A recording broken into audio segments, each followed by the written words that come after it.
Hello and welcome back to the next video. Today I am sharing Aloo Chole Masala, a classic preparation combining potatoes and protein-rich chickpeas in a flavorful and aromatic curry.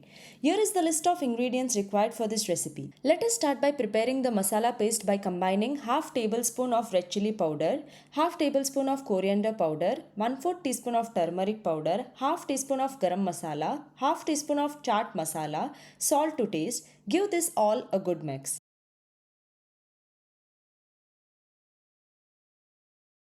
Next, to this you can add either half tablespoon of thick tamarind juice and 1 tablespoon of water or 1.5 tablespoon of diluted tamarind juice.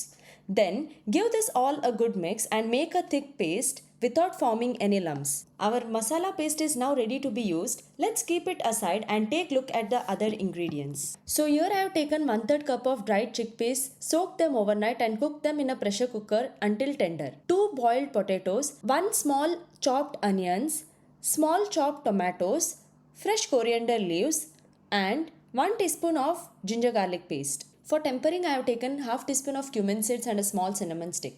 Let us start preparing the curry. Heat oil in a pan or kadai. Then add in the cumin seeds and cinnamon stick. Let it splutter. Next to this, add in small amount of chopped onions. Saute this for a while.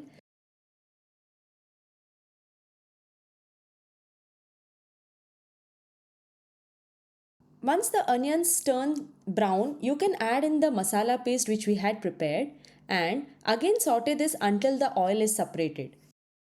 Cook this between low to medium flame.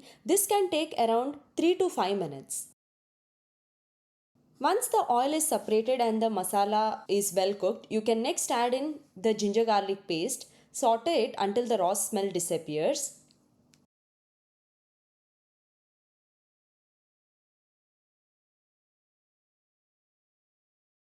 At this stage, add in the remaining chopped onions.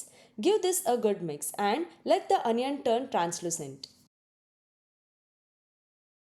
Next, you can add in the chopped tomatoes and cook it until the tomatoes turn mushy. Also do this between low to medium flame. Here, I am mashing a handful of chickpeas and a small boiled potato to make the gravy nice and thick. Keep this aside, we will be using this later in our gravy. Now that our tomatoes are cooked, you can mash it a little with the spatula and next you can add in boiled chickpeas along with its water. Give it all a good mix and once you see a boil coming to this, you can add in the boiled potatoes. Again mix everything well until well combined and then let this sit on low flame for 2 to 5 minutes. Now I am adding some water to the gravy. You can add water depending on how thick or thin you want your curry to be. Next I am adding the mashed potatoes and chickpeas. Give it all a good mix and then cover the lid and let this sit on between low to medium flame for 5 to 8 minutes. Make sure to stir the curry occasionally to prevent it from sticking to the bottom.